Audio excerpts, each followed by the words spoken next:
First episode में दिखाया जाता है अल्पासा महल, जो कि पूरी तरह से हमला हो चुका है। तब एक आदमी पूछ रहा है, क्या तुम प्रिंसेस हो? वहाँ कोने में छुपी हुई प्रिंसेस सोच रही, तो मेरी दूसरी लाइफ भी ऐसे ही खत्म होगी। समय खत्म हुआ, अब तो इन मासूम नौकरानियों को भी इसका कीमत चुकानी पड़ेगी। भले ही मैं आधा शाही हूँ, फिर भी अल्पासा की आखिरी राजकुमारी हूँ। लेकिन वो लोग मुझे ख़त्म किए बिना ये महल से जाएंगे नहीं। प्रिंसेस ठान लेती है कि बाहर निकलेगी। मैं हूँ प्रिंसेस बेट्रियस। वो आदमी बोलता है, ओ अच्छा, तो बताओ, जीना चाहते हो या मरना चाहते हो? तुम्हारा हस्बैंड तो तुम्हें और तुम्हारे किंगडम को बेच दिया है, क्या फिर भी तुम जीना चाहते हो? ये सुन के सिपाही भी हंसने लगते हैं। प्रिंसेस डरते हुए कहती है, मैं इन सब के बाद भी जीना चाहती हूँ, लेकिन अगर तुम मुझे मारना ही चाहते हो, बस एक ही झटके में मेरा सर काट दो। फिर वो आदमी बोलता है, तो तुम सच में जीना चाहते हो? और ये है नोस्टेरोस एम्पायर का कैप्टन। और इस तरह इन दोनों की पहली मुलाकात हुई।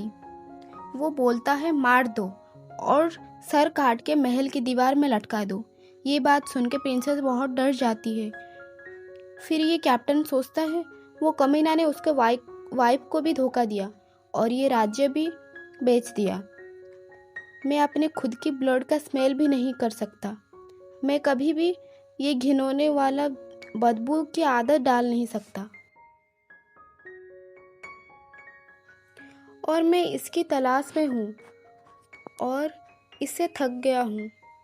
पीछे से एक आदमी बोलता है, योर ग्रेस, क्या हमें प्रिंसेस की ज़्यादा ज़रूरत पड़ेगी? क्योंकि वो गिलबर्ट का वाइफ है।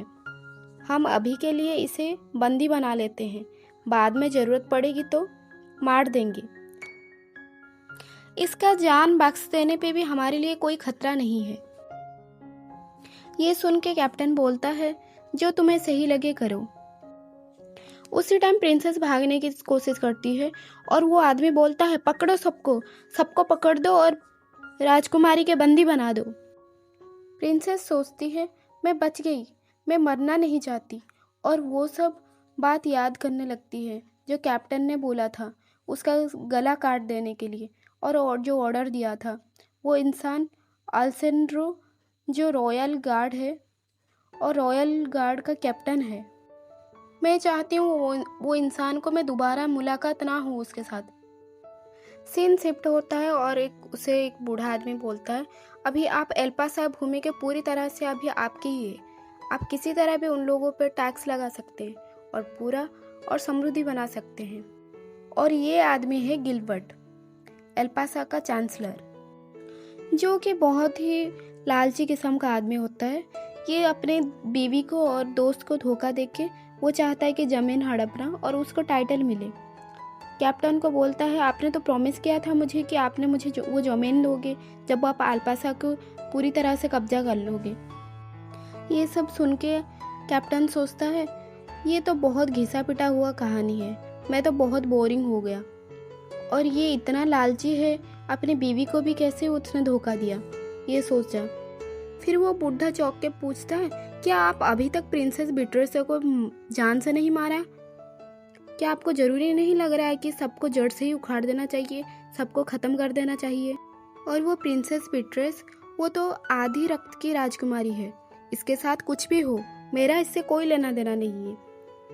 फिर वो बुढ़ा सोचता है, कैप्टन ऐसी बात क्यों सुझा रहे हैं? उनके जड़ को नष्ट कर देना ही बेहतर होगा। ये अपने घटिया पिता की तरह है, बिल्कुल भी नहीं है। फिर वो कैप्टन बोलता है, अगर तुम अपने वाइफ को अगर अपने साथ रखना नहीं चाहते हो तो मैं उसको ज़िंदगी भर दासी बना के रखना चाहती हूँ। तब भी वो बुढ़ा बोलता है, आपको जो करना है करो, फिर भी आप मुझे आपकी वो जब वाला ज़मीन तो मिलेगी ही ना मुझे। फिर कैप्टन सोचता है, ये कितना नीच है। सीन शिफ्ट होता है और नौकरानी को साथ साथ प्रिंसेस को भी बंदी बना के रखा जाता है और सबको साथ में रखा जाता है। उनमें से एक दासी रो के बोलती है, इस तरह तो मैं मर जाना ही पसंद करूँगी। तब प्रिंसेस कह रही है, तुम सब रो मत, मैं जानती हूँ तुम लोग बहुत होपलेस फील कर रहे हो, लेकिन अगर आज जीते रहेंगे तो एक दिन आप लोग जीवन चुनने के लिए खुद को धन्यवाद दोगे। नौकरानी बोलती है, इसका कोई मतलब नहीं बनता। हम नेस्टोरस में गुलाम की तरह ऐसे कैसे रहें? आप सोच भी नहीं सकते किस तरह की परिस्थिति में हम गुजर रहे हैं। प्रिंसेस ये सब सुन के बोलती है, रूमी, अगर तुम मर गए तो तुम्हें सेकंड चांस नहीं मिलेगी। एटलीस्ट हम जिंदा तो हैं। मैं वादा करती हूँ कि जीना हमेशा मरने से बेहतर होता है। फिर वो नौकरानी बोलती है, आपके लिए ये कहना आसान है क्योंकि आप एक गुलाम के रूप में पैदा नहीं हुए हो, पर मेरे लिए दासी बन के रहना मरने से ज़्यादा अपमानजनक है। उनमें से एक दासी बोलती है, रूमी, तुम कैसे प्रिंसेस के साथ ऐसे बात कर सकते हो? प्रिंसेस कहती है, हाँ, तुमने सही कहा। मैं एक स्लेव की तरह ही पैदा हुई थी। अगर मैं ऐसा कहूँ तो क्या तुम ये विश्वास करोगे कि मैं 23 साल तक स्लेव की तरह रहते हुई हूँ और 2 साल प्रिंसेस की तरह। और बहुत बहुत शुक्रिया तुम सबका, जो तुमने पैलेस में जैसे ध्यान रखा है, जो किया है उसके लिए। अब हम सब दासी हैं, तो अब मुझे प्रिंसेस की तरह ट्रीट करना बंद कर दो, कोई ज़रूरत नहीं है। तब आवाज़ आती है, प्रिंसेस, माय फुट। है प्रिंसेस, अगर तुम वापस स्लेव बनना बहुत खुश हो, क्यों ना हम इस बात की सेलिब्रेट किया जाए। अलग सीन दिखा जाता है और वो सफ़ेद वाला बाल वाला इंसान बोलता है, क्या गिलबर्ट उसके बीवी को भी साथ नहीं रखना चाहता? कैप्टन बोलता है, वो उसके लिए कोई मायने नहीं रखती। वो आदमी बोलता है, मैं सोच रहा था अगर कभी ज़रूरत पड़ता है हम उसको यूज़ करते। विश्वास नहीं हो रहा कि खुद की बीवी को कैसे युद्ध का दासी बना सकता है। अगर वो उसके लिए कोई यूज़फुल नहीं है तो हमारे लिए कैसे हो सकती है? क्या हमें उसे मार देना चाहिए? कैप्टन बोलता है, नहीं, उसके बच्चे भी कोई कुछ नहीं बिगाड़ सकते। फिर वो आदमी बोलता है, ठीक है योर ग्रेस। मन ही मन सोचता है, पर क्यों उसके लिए इतना दया दिखा रहे हैं? कैप्टन वो गिलबर्ट की तरह नहीं है, जबकि वो रॉयल्टी और पावर देखते हुए पैदा हुए हैं और जब 15 साल के थे तब भी वो युद्ध करने चले गए थे। पर इस बात सोच के दुख लगता है, इतने कम उम्र में वो इतने यंग है, फिर भी वो बाकियों से बहुत अलग हैं। सब सोचते हैं वो एक कमीना है जिसके पास दिल नहीं है, पर जबकि बात ऐसा है नहीं। फिर बोलता है, कैप्टन, आपके जीतने की खुशी से यहाँ पे एक सेलिब्रेट किया जाएगा और वो सेलिब्रेशन में आपको रहना पड़ेगी। सीन शिफ्ट होता है और दिखाया जाता है कि वो आदमी प्रिंसेस को डराता हुए कह रहा है, तो तुम स्लेव हो के पैदा हुए हो, तो तुम्हें वापस अपने औकात जगह की चले जाना चाहिए। पीछे से सिपाही मजाक उड़ाते हुए कह रहे हैं, सर रियो, मैंने आज तक डार्क हेयर वाली प्रिंसेस को कहीं नहीं देखी थी। एकदम काली पर्दा से मैच होता है। फिर वो दुष्ट आदमी आगे बढ़ता है, फिर बोलता है, योर हाइनेस, मेरा मतलब मिस स्लेव, क्या आपको पता है ये एम्पायर में सारे जो दासियों हैं उनके बॉडी में एक मार्क किया जाता है। प्रिंसेस सोचती है, क्या वो अभी मेरी बॉडी में ये मार्क कभी करने वाला है? डरते हुए कहती है, नहीं, मत आओ, दूर रहो, दूर हटो। फिर भी वो दुष्ट आदमी आगे बढ़ता है और बोलता है, अच्छा बताइए महारानी, कहाँ पे आप स्टाम्प लेना चाहेंगे? आपके माथे पे या आपकी गर्दन पे या आपके दोनों सुंदर सुंदर गालों पे? तभी वाइट बालों वाला आदमी आता है, बोलता है, बस भी करो रियो, युद्ध की दासियों का या एम्पायर के प्रॉपर्टी होती है, तुम्हें कोई हक नहीं बनता कि तुम उसके शरीर में मार्क बना पाओ।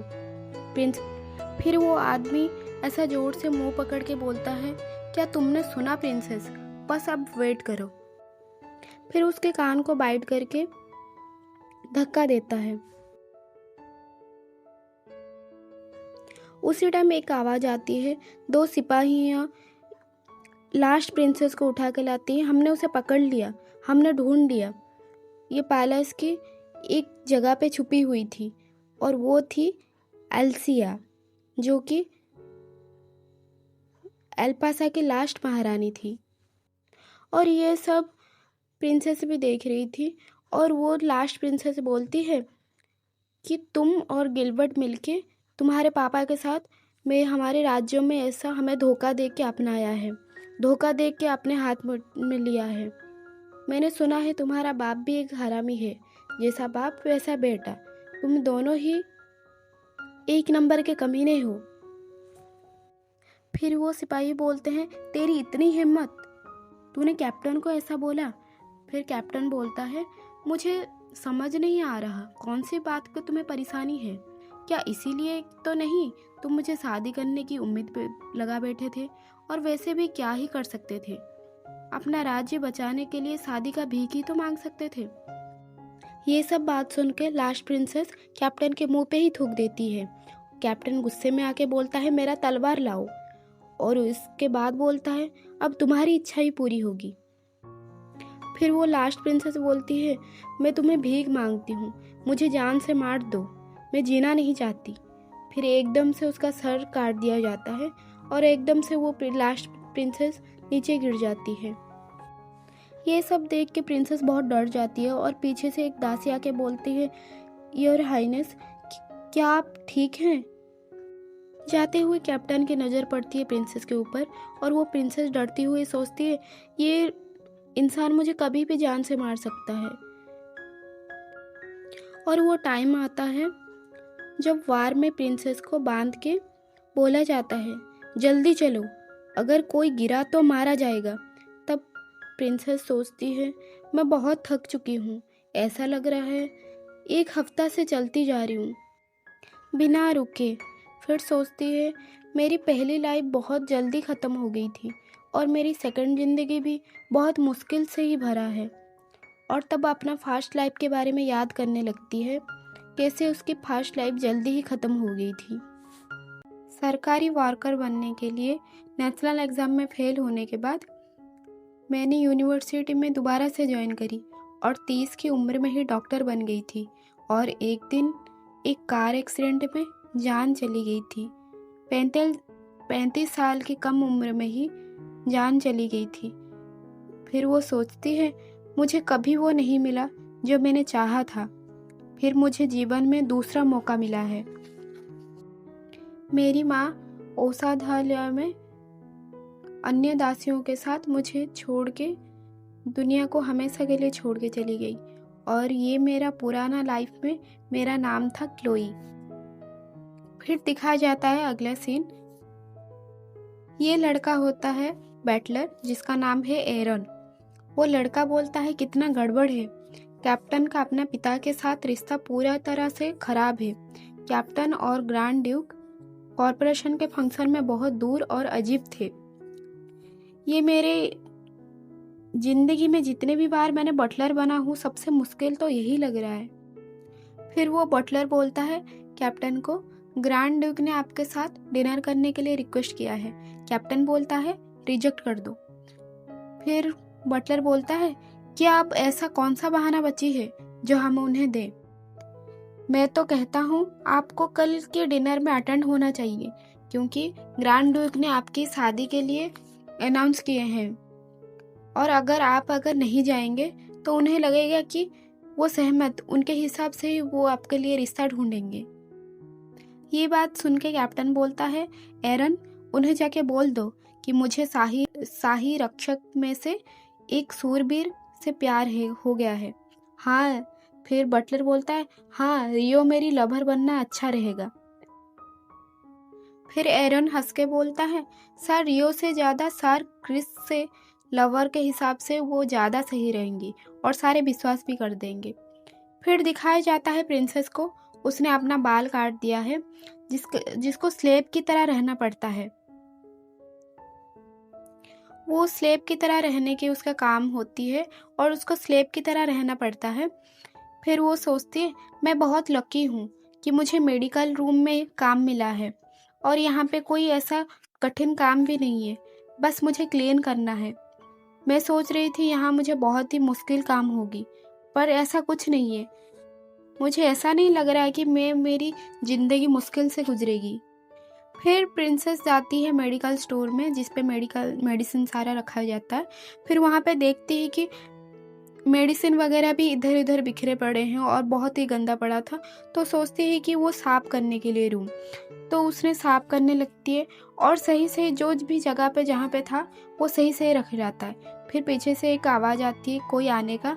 फिर वो देखती है कि सर जॉर्ज आए हैं जो कि डॉक्टर जॉर्ज हैं। वो कहते हैं कि तुम यहाँ क्या कर रहे हो। प्रिंसेस बोलती है मैं तो बस यहाँ पे बहुत सारा सामान ऐसे उल्टा पुल्टा पड़ा था और बहुत सारे ऐसा धूल जम गया था, इसलिए मैं बस क्लीन कर रही थी। फिर डॉक्टर जॉर्ज बोलते हैं यहाँ पे बस नर्स और डॉक्टर ही अलाउ हैं और किसी को परमिशन नहीं है। फिर तुम कैसे आ जा सकते हो, इतना यहाँ पे इतने सारे सिक्योरिटी हैं फिर भी तुम्हें कैसे किसने अलाउ किया। फिर प्रिंसेस बोलती है मुझे माफ़ कर दीजिए, मेरी से गलती हो गई है, प्लीज़ डॉक्टर मुझे माफ़ कर दीजिए। फिर भी वो डॉक्टर गुस्से में बोलता है। फिर जब वो देखता है कि वो स्टोर रूम में सारा मेडिसिन वहाँ पे अच्छी जगह पे और सही मेडिसिन रखा गया है, फिर वो पूछता है कि ये मेडिसिन सारा किसने रखा, क्या तुमने रखा। फिर प्रिंसेस बोलती है डरते हुए हाँ डॉक्टर मैंने रखा। फिर वो डॉक्टर सोचता है कि कैसे एक स्लेब हो कि कैसे पता है कि ये सारा कि कौन सा मेडिसिन कहाँ पे रखना है और कौन से मेडिसिन कौन सा होता है। फिर डॉक्टर जॉर्ज पूछता है तुम एक स्लेब हो और तुम्हें तो पढ़ना तो नहीं आता है, फिर तुमने सही जगह पे कैसे मेडिसिन रखा। फिर प्रिंसेस बोलती है डॉक्टर जॉर्ज मुझे पढ़ना और लिखना दोनों ही आता है। फिर वो आश्चर्य होता है कैसे एक स्लेब, कैसे उसको ये सब पता है। फिर वो जाता है, रात को सोते टाइम भी सोचता है एल्पासा से लाई गई मेडिसिन जो कि आधा मुझे भी नहीं पता और उसे कैसे पता है, मुझे देखना पड़ेगा। उसके बेबी भी बोलती है क्या हुआ, इतने देर तक जागे क्यों हो। फिर डॉक्टर जॉर्ज बोलते हैं कि नहीं मुझे उसकी लड़की के पास जाना है, मुझे कुछ पूछताछ करना है। फिर पहुंच जाता है, उसे बंदी बना के रखा जाता है और डॉक्टर जॉर्ज पूछता है मुझे तुमसे कुछ पूछना है।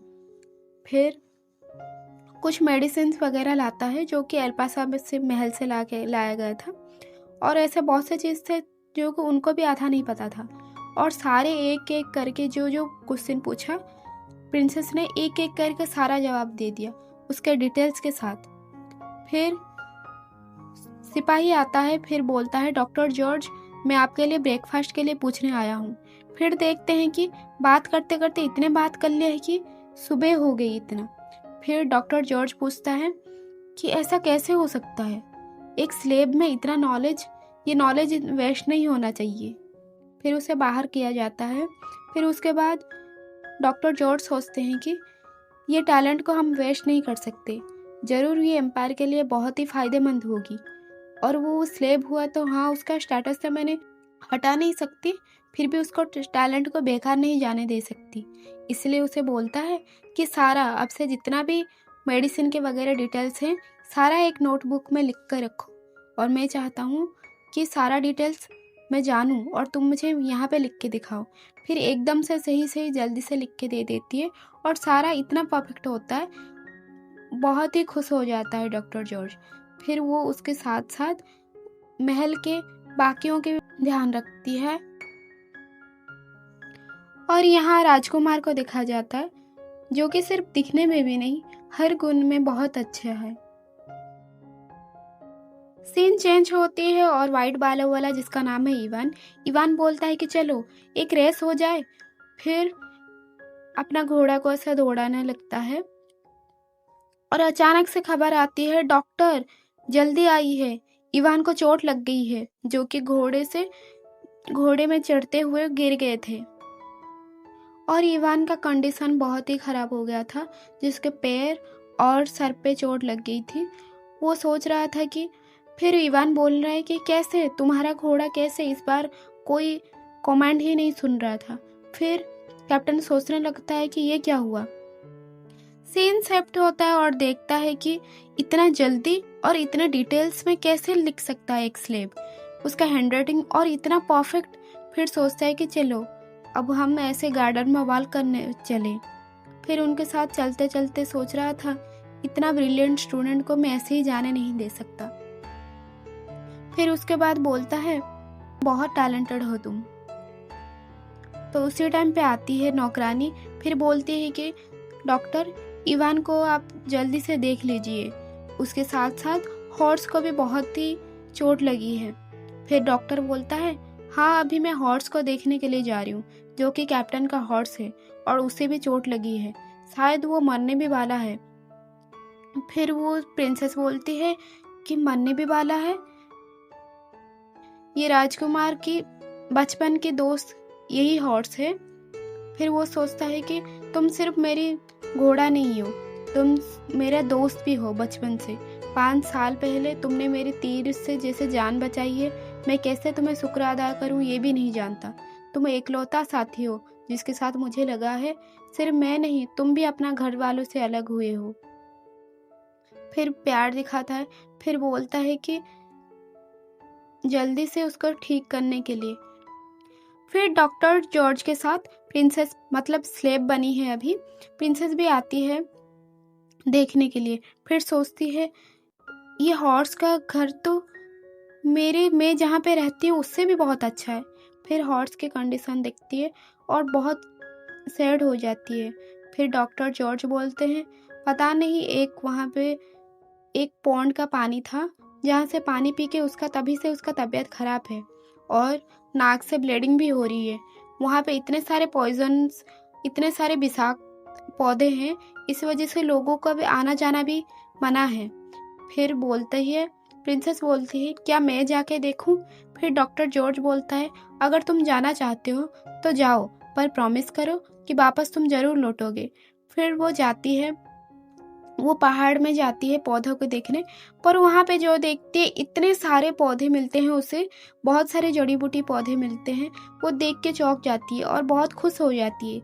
यहाँ पे बोलते थे कि यहाँ पे सिर्फ पॉइजनस प्लांट्स हैं, पर ऐसा तो कुछ है नहीं, और बल्कि बहुत सारे ऐसे मेडिकल प्लांट्स हैं।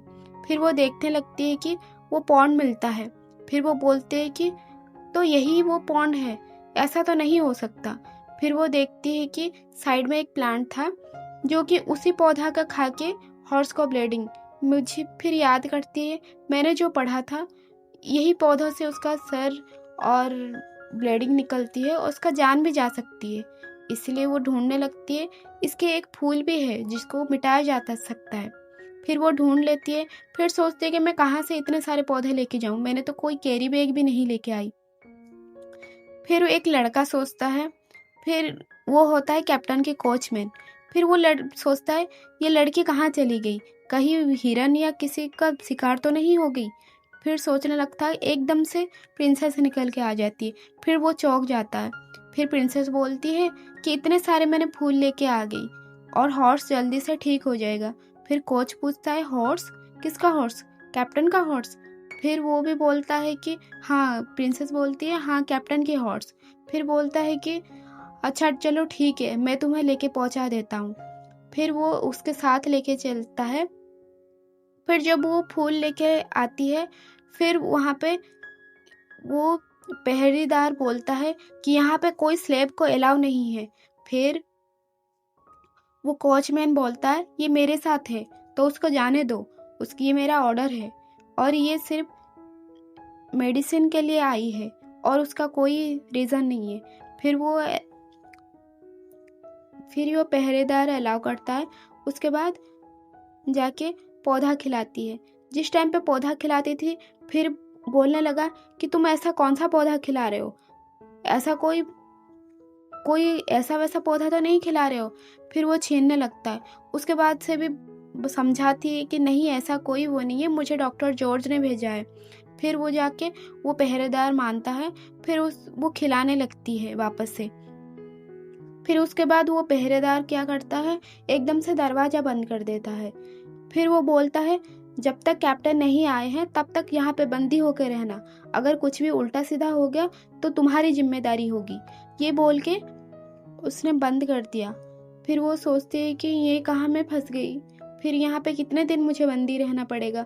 फिर उसी टाइम पे कैप्टन आ जाता है और देखता है इसे तो हॉर्स भी संभालने नहीं आती और ये सही करेगी हॉर्स को। जैसे कि देख पा रही हूँ हॉर्स का तबीयत इतना ख़राब है, मुझे ये स्लेब के ऊपर भरोसा करना ही पड़ेगा और कोई रास्ता नहीं है। ये बोल के कैप्टन चला जाता है और प्रिंसेस सोचती है इतना थकावन तो तब नहीं लगा था जब मुझे इस टाइम पे लगा था। फिर वो पहरेदार बोलता है तुम तब तक रहोगे जब तक हॉर्स ठीक नहीं हो जाता। फिर वो याद करने लगती है, अच्छा हुआ मुझे कैप्टन ने नहीं पहचाना, और कैसे वे पहचानते भी कैसे, मैं तो अभी इस हालत में हूँ और मैं तब मेरी लॉन्ग हेयर थे और मैं फैंसी ड्रेस भी पहनती थी और अभी मेरा ऐसी हालत है।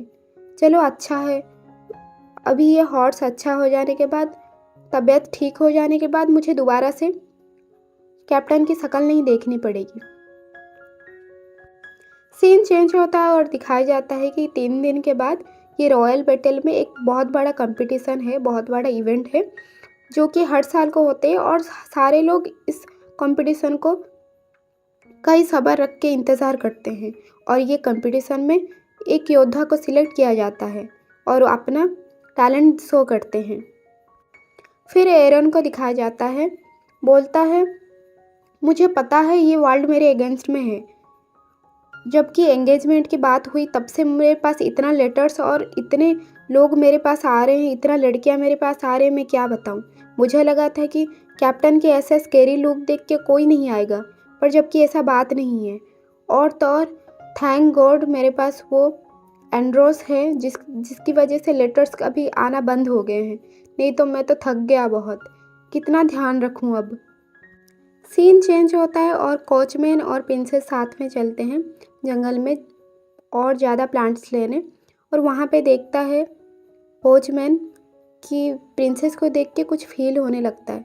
फिर उसी टाइम पे प्रिंसेस बोलती है कि हम अभी टॉप पे पहुँचने वाले हैं, चलो फिर वहाँ पे पहुँचते हैं। फिर कोचमैन देखता है यहाँ पे इतनी सुंदर जगह मैं तो आज पहली बार देख रहा हूँ। फिर उसके बाद जड़ी बूटी बहुत सारा मिलती हैं और एकदम से ढूंढने लग जाती है, एकदम से सारा इकट्ठे करके बोलती है मैंने तो आज कैरी बैग भी लेके आई हूँ, बहुत सारा प्लांट्स लेके जाऊँगी और हॉर्स को खिलाऊँगी और जल्दी ठीक हो जाएगी। फिर उसके बाद सारा इकट्ठे कर लेती है। फिर उसके बाद कोचमैन को बोलती है थैंक यू, फिर वापस से भागते हुए जाती है और हॉर्स को खिलाने देती है, तुम अभी जल्दी ठीक हो जाओ और मुझे यहाँ से आज़ाद कर दो। फिर उस टाइम पे डॉक्टर जॉर्ज आते हैं, फिर बोलते हैं क्या तुम ठीक हो। फिर प्रिंसेस खुश हो जाती है, फिर उन्हें ये सब बोलने लगती है कि मुझे कैसे बंदी बना दिया ये वो। फिर उसके बाद से बोलती है कि क्या तुमने प्रॉब्लम का सल्यूशन निकाला। फिर प्रिंसेस बोलती है हाँ डॉक्टर, प्रॉब्लम के सल्यूशन के साथ साथ मैंने उसका जड़ी बूटी भी लेके आ गई। फिर डॉक्टर जॉर्ज सोचते हैं मैंने सिर्फ उसे प्रॉब्लम का सल्यूशन ढूंढने बोली थी, सल्यूशन के साथ साथ जड़ी बूटी भी लेके आ गई और हॉर्स को ठीक भी कर दी। फिर सोचते हैं ये ज़रूर एक दिन एक बेस्ट डॉक्टर बन पाएगी। फिर रात होती है, कैप्टन वापस से हॉर्स को देखने आते हैं और देखते हैं कि प्रिंसेस सोई हुई है। फिर वो सोचते हैं क्या उसे पता नहीं है क्या सिचुएशन कैसे चल रही है। मैंने उसे जबकि बोला भी था अगर हॉर्स का कुछ हुआ तो उसे मारी जाएगी, उसके बाद भी इतना टेंशन फ्री होके कैसे कोई सो सकता है। फिर हॉर्स के साथ बाहर घूमने आता है, उस टाइम पे एरन की बात याद करता है। वो बोलता है कि कैसे ये एंगेजमेंट दोनों एम्पायर के लिए बहुत बेस्ट होगी। फिर वो अपने चाइल्डहुड की ट्रॉमा याद करने लगता है कि कैसे उसका मुश्किल दिन गुजरी थी और क्या क्या देखने पड़ा था। फिर वो सोचने लगता है कि ये सब सोचने का कोई फ़ायदा नहीं है, मैं ये सब क्यों सोच रहा हूँ। कैप्टन जो लेटर लिखने बोले थे वो अपने पिताजी के पास पहुँच गया, ग्रैंड डूक के पास, और वो देखते हैं कि फिर लेटर पढ़ते हैं, बोलते हैं कि क्या मेरा बेटा लड़कों के पसंद है। उन्हें गलतफहमी हो जाती है और सोचते हैं कि वो इवान के साथ हर टाइम पे दिखाया जाता है, क्या उसके साथ कुछ चक्कर है। पर इवान, मैंने सुना था इवान का तो बीवी है और वो उसे बहुत प्यार करता है और उसके 2 बेटे भी हैं, ये तो नामुमकिन है, ये नहीं हो सकता। फिर लेटर वापस से देखते हैं कि बोलता है अगर इवान नहीं है तो और कोई रॉयल गार्ड है और मैंने रूमर्स भी सुना था कि वो डेली हर दिन मिलते हैं और हर दिन साथ में नहाते हैं, ऐसा तो नहीं? फिर उसी टाइम पे चिल्ला के बोलते हैं अपनी सेक्रेटरी को, फिर जल्दी आओ अर्जेंट है। फिर वो अपनी सेक्रेटरी आती है पास और पूछता है क्या हुआ ग्रैंड डूक। फिर ग्रैंड डूक बोलते हैं इमेजिन करो अगर तुम्हारे 3 बेटे होते और तुम सबसे बड़े बेटे को बहुत प्यार करते। अगर वो बोलता है कि वो हमेशा के लिए एक लड़की को प्यार करता है और हमेशा के लिए साथ छोड़ देगा, अलग हो जाएगा, तुम मुझसे क्या बोलते? फिर वो सेक्रेटरी बोलती है हाँ, अगर मेरा बेटा अगर हाँ बोलेगा तो मैं उसके जाने दूंगी। फिर ये सुन के बोलता है कि हाँ चलो ठीक है, अभी तुम जा सकते हो। फिर वापस सेक्रेटरी चली जाती है और वो दिन आता है जिस दिन वो इवेंट होने वाली है और सारे बहुत खुश में होते हैं और सारे चीयर्स कर रहे होते हैं। वहाँ पे कैप्टन बैठा हुआ होता है पर उसको इतना मन नहीं करता। फिर वो उठ के आ जाता है। उसके बाद जाते हुए रास्ते में और कोई मिलता है, वो होता है जिसके साथ शादी होने वाली है, उसके पिता। फिर बोलता है कि आपको अपने फियांसे के साथ कुछ टाइम बिताना चाहिए, आप ऐसे कहाँ जा रहे हैं? फिर उसी टाइम पे क्लियर कर देता है, बोलता है मैं आपको एक बात क्लियर कर दूँ, मैं ये शादी में मेरी कोई भी इच्छा नहीं है, मेरे से कोई भी उम्मीद मत रखो। फिर वापस आ जाती है। फिर सोचता है कि अपने फ़ायदा के लिए और अपने पावर के लिए अपनी बेटी को कैसे बेच सकता है। इंसानों से तो 10 गुना बहुत अच्छे हैं जानवर, एटलीस्ट लॉयल तो हैं। कैप्टन पहुंचता है हॉर्स के घर और वहाँ पे देखता है तब भी प्रिंसेस सोई हुई है और हॉर्स को देखते हैं, उसका कंडीशन तो बहुत ही अच्छा, जल्दी अच्छा हो गया है, जल्दी रिकवर हो गया है। फिर सोचता है इतना जल्दी कैसे रिकवर हो गया, अभी ये तो भाग भी सकता है दोबारा से। फिर इसके बारे में पहरेदार को पूछते हैं क्या तुम्हें इसके बारे में पता है? फिर वो पहरेदार बोलता है मुझे ज़्यादा कुछ तो नहीं पता, फिर भी डॉक्टर जॉर्ज इन्हें रोज़ आते हैं, रोज़ इसके बारे में पूछते हैं और ये भी बोले हैं कि अगर इसको जेल से कभी रिलीज़ किया गया तो मेरी महल में भेज दिया करना। कैप्टन सोचता है क्या रोज़ मिलने आते हैं?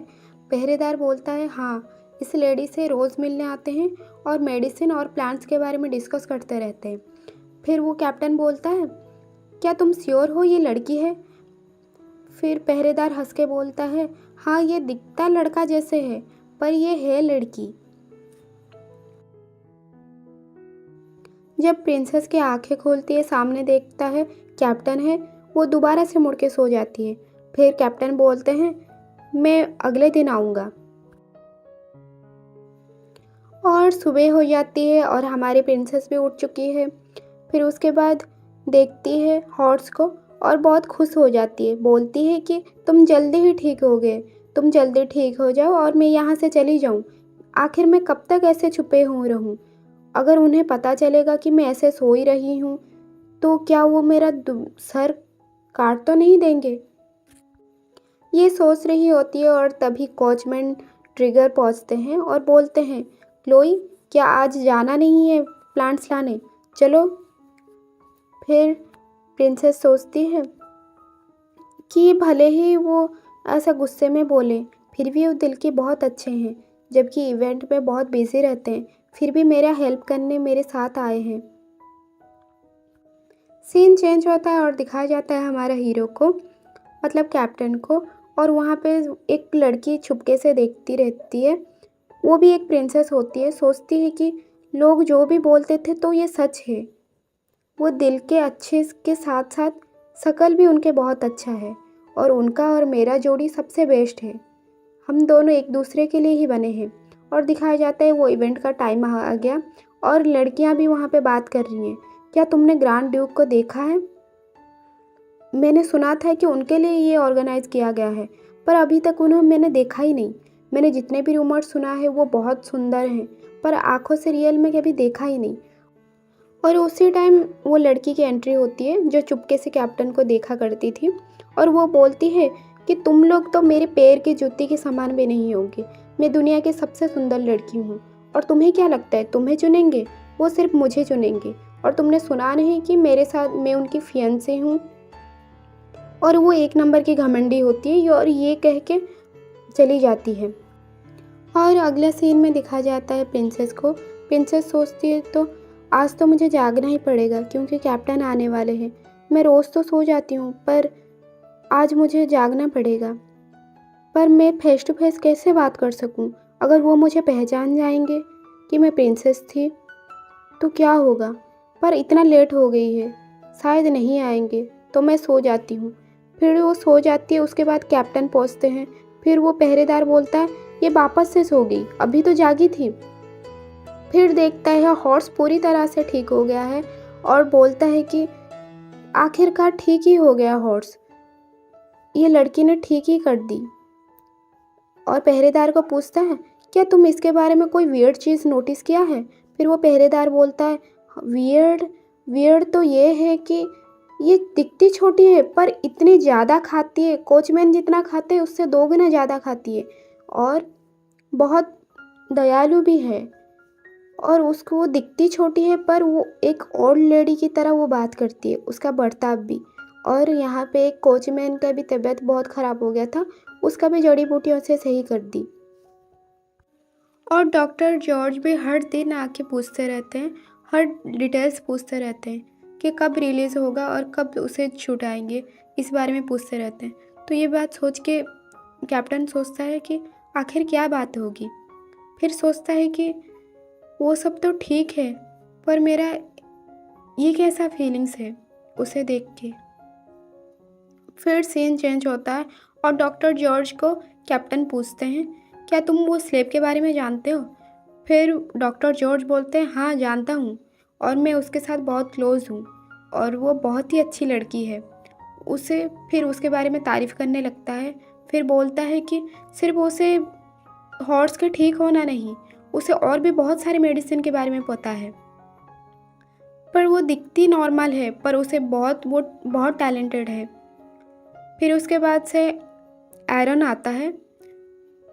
फिर उसको कुछ बोलने लगता है कान में। फिर उसके बाद जब बातचीत सुनता है कि स्लेब के बारे में बात हो रही है, फिर वो एरन भी बोलता है क्या तुम वो छोटी सी लड़की के बारे में बात कर रहे हो? उससे बोलता है कैप्टन कि हाँ मैं इसे सेरेमनी में लेके जाना चाहता हूँ। फिर वो डॉक्टर जॉर्ज बोलता है हाँ बहुत ही सही रहेगा और उसको हम अपने फ़ायदा के लिए रख भी सकते हैं, वो हमारे लिए बहुत फ़ायदेमंद होगी। एरन भी बोलता है हाँ वो बहुत ही अच्छी लड़की है। फिर वो कैप्टन सोचता है अगर ये लोग इतना बात कर रहे हैं तो ज़रूर कुछ ना कुछ उसमें ख़ास होगा और मुझे उसके साथ रखना चाहिए। फिर वो अपने रूम में चला जाता है। फिर रूम में उसे कुछ महसूस होती है, बोलता है कि रूम में कोई तो है। फिर जब दरवाज़ा खोलता है तब देखती है कि वो राजकुमारी जो कि चुपके से देखा करती थी। जब वो दरवाज़ा खोलते हैं देखते हैं वहाँ पे सामने प्रिंसेस बेट्रेसा बैठी है। फिर बोलती है कि वेलकम योर ग्रेस। फिर कैप्टन सोचते हैं क्या थोड़ी सी भी तमीज़ नहीं है, एक मर्द के रूम में बिना परमिशन के आ जाते हैं, कोई मैनर्स नहीं है। फिर वो अपना कपड़े बदलने लगते हैं। फिर जब वो कपड़े बदलने लगते हैं वो देखती है उनके बॉडी तो प्रिंसेस बेट्रेसा बोलती है वाओ आप इतना हैंडसम हो, आपको पता भी नहीं है मैंने आपको देखने के लिए कितने देर से इंतज़ार कर रही हूँ, बहुत बार आके वापस भी जा चुकी हूँ, तो फाइनली आप मिल ही गए। फिर उसके बाद बोलती है कि आज तक मैंने किसी को भी इंतज़ार नहीं किया ज़िंदगी में, सिर्फ आप ही हो जिसको मैंने इतने सब्र से रख के इंतज़ार कर रही हूँ। फिर कैप्टन बोलते हैं क्या तुम्हें मैनर्स भी सिखाना पड़ेगा? क्या तुम्हें ये भी नहीं पता कि बिना परमिशन के किसी का रूम नहीं आना चाहिए? फिर क्या प्रिंसेस बोलती है आप हो ही इतना हैंडसम कि मुझे तो मैनर्स का कोई टाइम नहीं मिला मैनर्स सीखने का। फिर कैप्टन बोलते हैं कि दूर हो जाओ। फिर जब दूर नहीं होती तो धक्का मार देते हैं और वो फोर्सफुली प्रिंसेस ने उनका करीब आना चाहती है, उनको सेड्यूस करने की कोशिश करती है, फिर वो उनका पास नहीं आने देती। फिर कैप्टन क्या करता है, ऐसा उठाता है। फिर प्रिंसेस पूछती है तुम एक प्रिंस हो, फिर ऐसे कैसे बर्ताव कर सकते हो? तुम्हें इतना भी तमीज़ नहीं? उसके बाद उसे ऐसा ऐसा गोदी में लटा के पिटाई कर देता है। फिर वो प्रिंसेस सोचती है ये कितना अपमानजनक था, जब मैं 5 साल की थी तब भी मुझे ऐसा कोई ट्रीट नहीं किया है। फिर वो कैप्टन समझाता है कि अगर दोबारा से अगर कभी लिमिट क्रॉस किया तो मैं भूल जाऊंगी कि तुम एक लेडी हो। फिर अगला सीन दिखाया जाता है, वहाँ पे प्रिंसेस खा रही होती है। फिर ट्रिगर बोलता है कि तुम्हें पता है ना तुम्हें कंपटीशन में जाना है, और तुम्हें पता है ना कि कैप्टन का तुम पर्सनल सर्वेंट हो, तो वहाँ पे तुम्हें बहुत कुछ सीखना है। चलो अभी चलो, बहुत कुछ सीखो पहले। फिर उसके बाद दिखाया जाता है कि एरन के रूम में। फिर एरन बोलता है तुम्हें बहुत बड़ी काम की जिम्मेदारी दिया जा रहा है, तुम्हें अपना बेस्ट देना होगा, तो तुम्हें मैं बोलूँगी कि बहुत कुछ सिखाने के लिए। फिर उसके बाद एक मेड को बुलाया जाता है। फिर वो मेड को बोला जाता है ये है क्लोई, और ऐसे हर काम कैप्टन के बारे में सब कुछ बता दो, और क्या क्या काम करना है ये सब भी बता दो। फिर ज़्यादा वो सीनियर मेड जो होती है वो बोलती है कि उनका खाना और पीना, उनका सोना में कोई भी चीज़ डिस्टर्ब नहीं होना चाहिए, और हर टाइम पे सही टाइम पे उन्हें उनके पास उनका खाना वाना सब कुछ पहुंच जाना चाहिए। उसके बाद अगर ये सब काम अगर तुमने ठीक से नहीं करा तो तुम्हारे सैलरी के साथ साथ तुम्हारा गला काटने की भी चांस है। फिर वो प्रिंसेस बहुत डर जाती है। फिर बोलती है कि यस मैम, मैं अच्छे से करूँगी। उसके बाद जाती है लेडी आना के पास। लेडी आना होता है एरन का बहन। फिर वहाँ पे बोलती है कि वो लेडी आना बोलती है मैंने सुना है तुमने कैप्टन के साथ तुम भी कंपटीशन में जाने वाले हो, तो ध्यान रखना, मैंने सुना है कि कैप्टन मेड को हैरास करते हैं और उनको पिटाई करने का बहुत ही शौक है, तो तुम ध्यान रखना। फिर प्रिंसेस शॉक हो जाती है। फिर अगले दिन दिखाया जाता है कंपटीशन शुरू होने वाली है और निकलने वाले होते हैं। फिर जब प्रिंसेस कैप्टन को देखती है, मुझे ऐसा तो बिल्कुल नहीं लग रहा ये इंसान को देख के कि ये ऐसा भी काम कर सकता है, ये तो हर एंगल में परफेक्ट है, जैसे दिखने में भी परफेक्ट है, उनका बॉडी भी इतना ही परफेक्ट है। फिर उसके बाद ये सब मैं क्या सोच रही हूँ, ये टाइम नहीं है ये सोचने का। फिर अपना सर घुमा लेती है। उसके बाद डॉक्टर जॉर्ज भी बोलते हैं कि सेफ जर्नी। उसके बाद बाय करके सोचती है कि अभी मेरा कुछ नहीं हो सकता, मुझे अभी कुछ ये सब सोचने की कोई ज़रूरत नहीं है, जैसा होगा मुझे ऐसा ही मिलेगी। फिर उसके बाद चलते जाते हैं रास्ते में वो सोचती है कि बहुत थक गई हूँ, अभी तक कब रुकेंगे पता भी नहीं।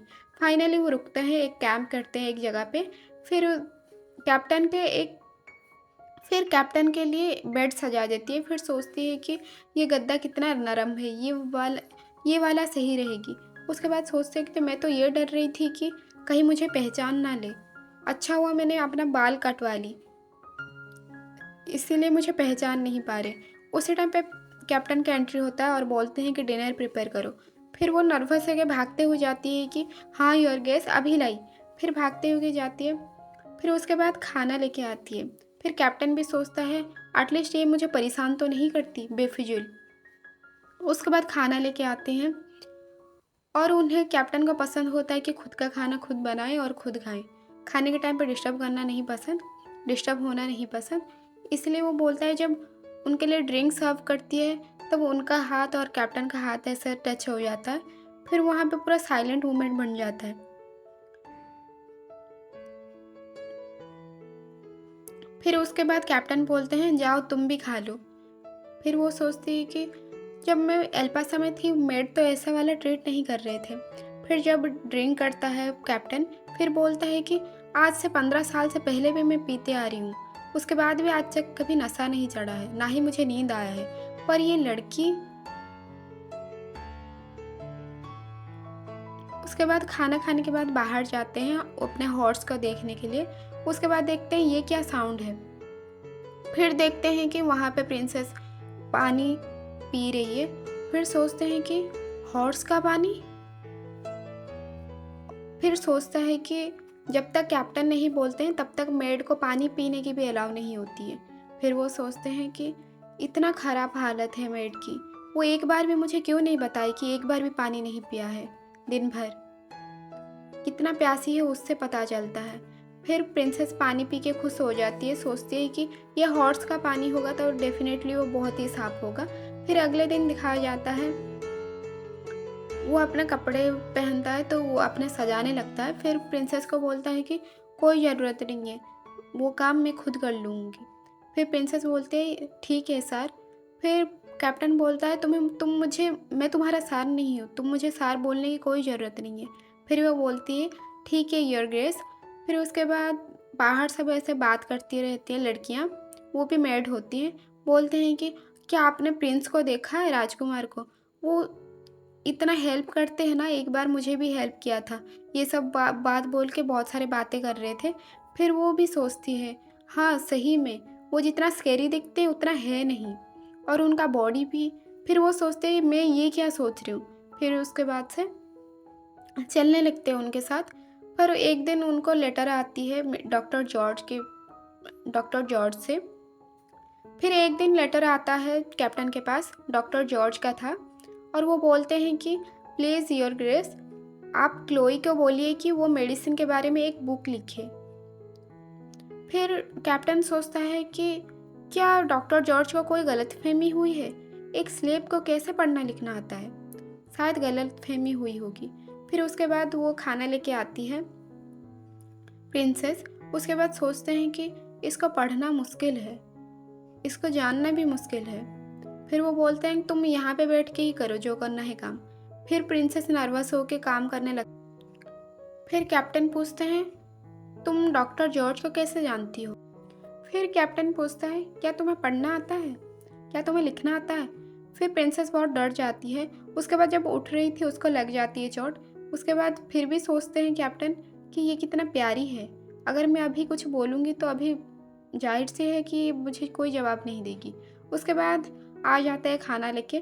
फिर प्रिंसेस बोलती है कि अभी अगर कुछ काम नहीं है क्या मैं जा सकती हूँ योर ग्रेस? फिर वो भागते हुए आ जाती है। क्या फिर सोचती है क्या वो मुझे पहचान तो नहीं लिए, क्यों मुझे ये सब पूछे। फिर अगले दिन का सीन दिखाया जाता है। फिर उसके बाद कैप्टन बोलते हैं क्या तुम्हें पता है डॉक्टर जॉर्ज तुम्हारे लिए चिट्ठी भेजे हैं? फिर तब सोचती है प्रिंसेस अच्छा तो इसीलिए कैप्टन ने मुझे कल पूछा और मैं हूँ कि ज़्यादा सोच ली थी। उसके बाद कैप्टन ने बोले कि हाँ तुम्हें रोज़ लिखना होगा एक बुक, और तुम्हें रोज़ मेरे पास सबमिट करना पड़ेगा। फिर जब खुश हो के प्रिंसेस बोलती है हाँ योर ग्रेस। फिर तभी उसी टाइम पे उठकर नोटिस करते हैं कि उसका आंखें ब्राउन हैं, और लिप्स को नोटिस करते हैं और बोलते हैं ये तो एक प्यारी सी गिलहरी की तरह है, इतने सुंदर। फिर वो खुशी खुशी चली जाती है। उसके बाद अपने लिए एक अच्छा सा जगह ढूंढती है जो कि शांति से वो लिख पाए, और वो एक जगह ढूंढ के वो लिखने लगती है, और बहुत ही ध्यान से लिखने लगती है क्योंकि ये काम उसे बहुत ही पसंद है। फिर सोचती है कि फिर बहुत हुआ, आज के लिए बस इतना ही। उसके बाद ये सब लिख के वो कैप्टन को दे देता है। फिर कैप्टन जब देखते हैं कैसे हो सकता है, मुझे विश्वास नहीं हो रहा। फिर अगले दिन आता है, फिर वो खाने देने के लिए कैप्टन को ढूंढ रही होती है। फिर जब उनको देखती है प्रैक्टिस करते हुए, फिर देखते ही रह जाती है। उसके बाद कैप्टन बोलते हैं कौन है? फिर बोलते हैं मैं हूँ योर ग्रेस, मैं आपके लिए खाना लेके आई हूँ। फिर वो खाना दे देता है और बहुत नर्वस फील कर रही होती है। फिर बोलती है कि अगर कोई काम नहीं है क्या मैं जा सकती हूँ? फिर भागते हुए चली जाती। उसके बाद वो खाना खा रही होती है और बोलते हैं कि क्लोई तुमने खा लिया, रूम में आओ, तो तुम मेरी कैंप में आओ। फिर वो क्लोई अपने कैंप में जाता है, और वो ये चेक करना चाहते थे कि वो क्लोई सच में उसका हैंड राइटिंग ही है और किसी का, क्या सच में भरोसा नहीं कर पा रहे थे, इसीलिए उसको बोले कि तुम यहाँ पे बैठ के लिखो। फिर वहाँ पे चेयर भी उसके लिए सीट बनाया। उसके बाद लिखना शुरू करी। फिर कैप्टन सोच रहे होते हैं कि इसे पढ़ना लिखना कैसे आता है, ये तो दिन भर प्लांट्स खाती रहती है, अपने पेंट में भी प्लांट्स लेके आती है, पर इसको लिखना पढ़ना लिखना कैसे आता है। बहुत सारे ऐसे सवाल चलते होते हैं, और फाइनली वो अपना कंप्लीट भी कर देता है। फिर जब देखता है वो सोचते हैं कैप्टन इतना उसके बाद दिखाया जाता है महल का सीन, जहाँ पे कि उसका पिता ने कैप्टन के ऊपर नज़र रखने के लिए कि आदमी के रखे थे, और उनकी तरफ से चिट्ठी आई थी, और वो सब चिट्ठी पढ़ के वो एकदम से आग बबूला हो जाते हैं। उसके बाद सोचते हैं कि मैंने कितने सपने देखा था कि मेरे भी एक पोता पोती होंगे और मैं उनके साथ खेलूँगी, पर ऐसा बिल्कुल भी नहीं हुआ। फिर वो बहुत निराश हो जाते हैं।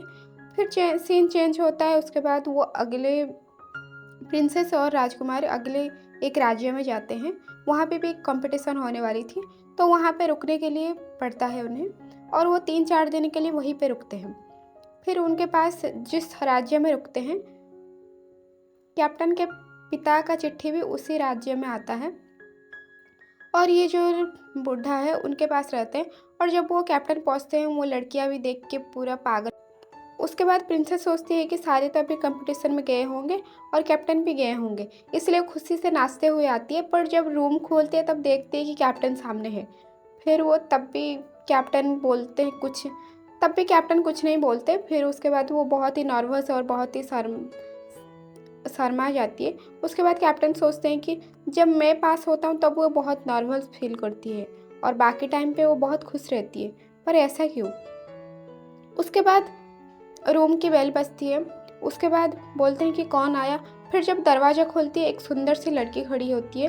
फिर बोलती है कि प्रिंसेस बोलती है, वाओ ये तो बहुत सुंदर है, इसका सुंदरता देख के तो मना ही नहीं कर पाएंगे, रोक ही नहीं पाएंगे। उसके बाद आवाज़ आती है धड़ाम करके गिरने की, और ये आवाज़ होती है कि कैप्टन ने उसका धक्का दे दिया। बोला कि किसने इसको अलाउ किया और मुझे ये डिस्टर्ब करने की कैसे हिम्मत हुई। उसके बाद कैप्टन प्रिंसेस के ऊपर बहुत चिल्लाती है, क्लोई के ऊपर, और वो एकदम से डर जाती है। उसके बाद तो खबरदार करते हैं कि इसके बाद से कोई भी रूम में अलाउ नहीं करना चाहिए। उसी टाइम पे और एक बार बेल बजती है। उसके बाद वहाँ पे आती है और एक लड़की, और वो बोलती है कि योर ग्रेस, मैंने आपको तब से ढूंढ रही हूँ, फिर भी आप मिले नहीं। फिर कैप्टन गुस्से में बोलता है, निकलो अभी यहाँ से, जल्दी से निकलो। फिर वो उसको भी ऐसा बाहर कर देता है। उसके बाद आता है वो बुढ़ा, पूछता है, योर ग्रेस, मेरे से कोई गलती हुई है, कोई परेशानी है। फिर कैप्टन बोलता है कि आप ये सब क्या कर रहे हैं, ये सब क्यों कर रहे हैं, मुझे समझ नहीं आ रहा, और ये जो लड़कियां आ रही हैं ऐसे क्यों आ रही हैं। फिर तब वो बुढ़ा आदमी बोलता, आपके पिताजी ने ही चिट्ठी लिख के बोला था कि रूम में नए नए लड़कियों को अलाउ करना है, नई नई लड़कियों को भेजना है। उसके बाद उसके दीवार की साइड में खड़ी हुई क्लोई खड़ी रहती है, और उसको बोलते हैं कि शर्माओ मत, हाथ दो। फिर वो बुढ़ा आदमी को दिखाता है उसके हाथ पकड़ा के, अभी मुझे मेरी लेडी मिल गई है, और किसी को, मैं अभी इसके साथ रहना चाहता हूँ, और 3 दिन भी उसके साथ में रहेंगे, तो आपको और किसी को भेजने की कोई ज़रूरत नहीं है। फिर ये सोच के वो बुढ़ा चला जाता है, ये देख के। उसके बाद दोनों ही चुप होते हैं। उसके बाद जब हाथ छोड़ता है, फिर बोलता है कि कैप्टन, ओफो अभी कितना ये सब झेलना पड़ेगा। उसके बाद प्रिंसेस सोचती है, क्या सच में मेरे साथ रहेंगे। ये सोच के वो बहुत ही नर्वस फील करती है, क्या एक साथ मेरे साथ रहेंगे, मैं अभी कैसे फ्री में रह पाऊँगी। फिर कैप्टन भी ये सब देख पा रहे होते हैं। फिर बोलते हैं कि क्लोई जाओ, अब तुम सो जाओ जहाँ पे तुम्हें कंफर्टेबल लगे। फिर ये सब सुन के बोलती है कि वो और घबरा जाती है। जब कैप्टन अपना कपड़े खोल रहे होते तब वो शर्मा के और नर्वस होके जाती है, मैं अभी जा रही हूँ, मैं यहाँ पे नहीं रह रही, मैं अलग जगह पे रह रही हूँ। फिर भागते हुए चली जाती है एकदम से। सीन चेंज होता है और क्लोई सारा कपड़ा वगैरह सारा सब कुछ साफ कर देती है, और कैप्टन के बहुत सारे कपड़े साफ करती है, पर जाके देखती है कि सारे कपड़े नीचे गिरे हैं और गंदे हो गए। फिर वो बहुत डर जाती है। उसके बाद वो जो लेडी होते हैं, बहुत सारी लड़कियां, वो बात करती हैं कि देखो तो एल्पा से कि वहाँ पे लोग हो के भी कैसे ये डिज़र्व करती है, ये यही डिज़र्व करती है मरना ही। और बहुत ही ऐसे कड़वी बातें बोलते हैं जो कि सुन के उसे बहुत ही दुख लगता है और रोने लगती है। फिर सोचने लगती है, हमेशा मेरी लाइफ ही क्यों इतना ख़राब है, आखिर मेरी गलती क्या है, मेरे साथ ही हमेशा बुरा क्यों होता है, जब मैं प्रिंसेस थी अगले लाइफ में भी ऐसा ही ख़राब गई थी। उसके बाद से पहुंचती है कैप्टन के रूम पे बहुत डरते हुए। फिर कैप्टन देख के बोलता है, क्या क्लोई ने रोई है, आखिर क्या ऐसे वजह होगी कि जिस वजह से उसके आंखें लाल हो गए हैं। फिर उसके बाद से उसे लगा होगा कि कोई बहुत बड़ा गलती करी है। फिर उसके बाद बोलता है कि क्या है, कुछ बताना है। फिर जब क्लोई बोलती है कि मुझे माफ़ कर दीजिए ग्रेस, मैंने आपके सारे कपड़े गंदे कर लिए हैं, फिर तब सोचता है कि क्या कपड़े के लिए इतना रोई है, उठो तुम, कोई बात नहीं, नया कपड़ा मैंने दर्जी को ले मैंने बुलाया है और तुम्हारे लिए भी कपड़े सिलवाएंगे। फिर कि प्रिंसेस सोचती है मेरे लिए भी, पर मैंने तो सारा कपड़ा ख़राब कर दिया, फिर भी मेरे बारे में ऐसा सोचते हैं। उसके बाद वो जो दर्जी होता है उसका सारा माप करके लेता, सीन चेंज होता है और दिखाया जाता है कैप्टन अपना प्रैक्टिस ख़त्म करके आए हैं और वहाँ पे देख रहे हैं कि क्लोई बैठी है। फिर सोचे हैं कि क्या कर रही है यहाँ पे। फिर वहाँ पे क्लोई सोच रही है कि मेरे बाल बहुत लंबे हो गए हैं, मैं कैसी हालत में भी हूँ और मुझे अपने बाल भी कटवाने चाहिए, मेरे पास कैंची भी है। और उसी टाइम पे कैप्टन बोलते हैं तुम क्या कर रहे हो। फिर एकदम से ये आवाज़ सुन के प्रिंसेस एकदम से चौंक जाती है, चौंक जाके वो गिरने वाली थी और कैप्टन उसे पकड़ लेते हैं।